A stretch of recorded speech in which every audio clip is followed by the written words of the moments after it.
মামলার তো অভাব নাই, এই যে কোনো মামলায় ফাঁসি দিতে পারেন। ফাঁসি দিতে তো আর অন্য কিছু লাগে না।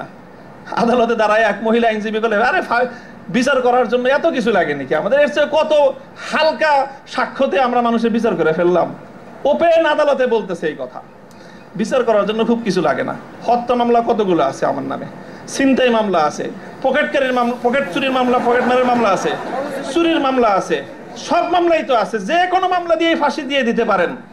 আপনারা চেষ্টা করেছেন বিবস্ত্র করতে, বিবস্ত্র করতে চেষ্টা করেছেন, তবে একটা জিনিস ভালো করেছেন, আপনারা যেই কেসটাকে বিবস্ত্র করার জন্য বেছে নিয়েছেন সেই কেসটা ছিল খুব দুর্বল।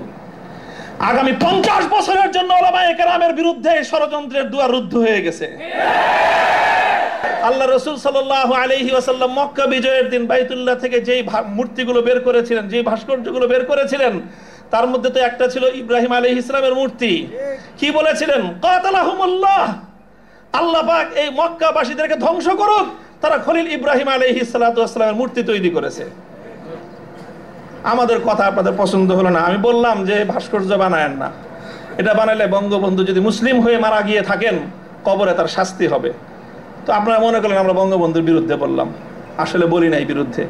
তিনি যদি, আবারও বলছি, যদি আল্লাহ তাকে ইমানের সাথে খাতেমা দিয়ে থাকেন, আমি জানি না তার কি অবস্থায় মৃত্যু হয়েছে, সেটা কেউ বলতে পারবে না, তাহলে তার ভাস্কর্য, তার মূর্তি তৈরি করাটা এটা তার সঙ্গে চরম বিশ্বাসঘাতকতা।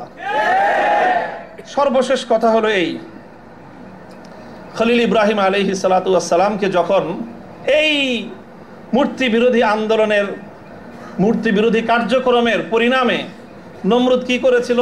অগ্নিকুণ্ডে নিক্ষেপ করেছিল। এটা তো সবাই জানি আমরা। কিন্তু অগ্নিকুণ্ডে নিক্ষেপ করাটা এটা নমরুদের প্রধান শাস্তি ছিল না। নমরুদ ইব্রাহিম আলাইহিস সালাম থেকে যে প্রতিশোধটা গ্রহণ করেছিল সেটা কিন্তু প্রধান এটা ছিল না যে ওনাকে কি করেছে? আগুনে নিক্ষেপ করেছে। আরে খলিল ইব্রাহিমকে আগুনে নিক্ষেপ করে আর কি প্রতিশোধ নিবে?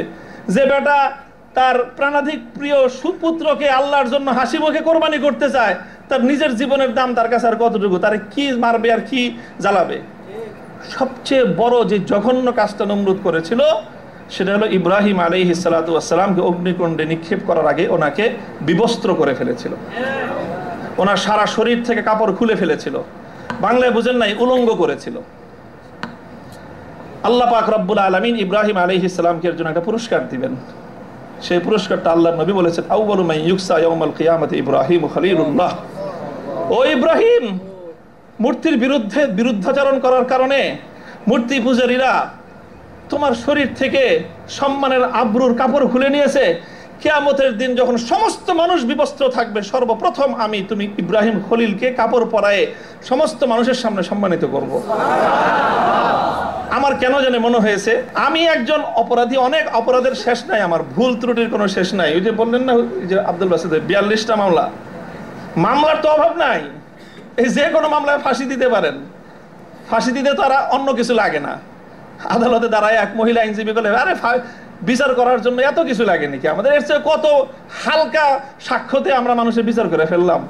ওপেন আদালতে বলতেছে এই কথা, বিচার করার জন্য খুব কিছু লাগে না। হত্যা মামলা কতগুলো আছে আমার নামে, ছিনতাই মামলা আছে, পকেটকারীর মামলা, পকেট চুরির মামলা, পকেট মারের মামলা আছে, চুরির মামলা আছে, সব মামলাই তো আছে। যে কোনো মামলা দিয়ে ফাঁসি দিয়ে দিতে পারেন। আপনারা চেষ্টা করেছেন বিবস্ত্র করতে, বিবস্ত্র করতে চেষ্টা করেছেন, তবে একটা জিনিস ভালো করেছেন, আপনারা যেই কেসটাকে বিবস্ত্র করার জন্য বেছে নিয়েছেন সেই কেসটা ছিল খুব দুর্বল।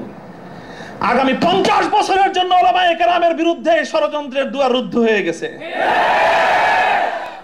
আপনারা যদি এই ধরনের ষড়যন্ত্র করতে থাকেন, জাতি আবার নতুন করে বলবে, এতদিন বলতো ইউসুফ আলাইহিস সালামের বিরুদ্ধে যে ষড়যন্ত্র করছে, মামুনুল হকের বিরুদ্ধে সেই ষড়যন্ত্র, সামনে বলবে মামুনুল হকের বিরুদ্ধে যে ষড়যন্ত্র হয়েছিল আব্দুল্লাহর বিরুদ্ধে সেই ষড়যন্ত্র। আমি আপনাদের কাছে দোয়া চাই, আল্লাহ রাব্বুল আলামিন যেন আমাকে এটার বিনিময়ে ইব্রাহিম আলাইহিস সালাতু ওয়াস সালামের সঙ্গী করে কিয়ামতের দিন আল্লাহ উঠান। আল্লাহ পাক রব্বুল আলামিন আপনাদের সকলকে জাযায়ে খায়ের দান করুন। আর একটা অনেক বড় কথা আছে যে আমার এই সম্পূর্ণ এই যে আমার বিরুদ্ধে এত কিছু, এত বড় অভিযোগ বা এতটা মানে নিষ্পেষণের শিকার আমি কেন হলাম, এই কারণটা এখন আমি বলবো না, তবে আপনাদের সকলকে বলবো যে বাবরি মসজিদের জন্য আপনারা দোয়া করবেন। ওয়া আখিরু দাওয়ানা আলহামদুলিল্লাহি রাব্বিল আলামিন।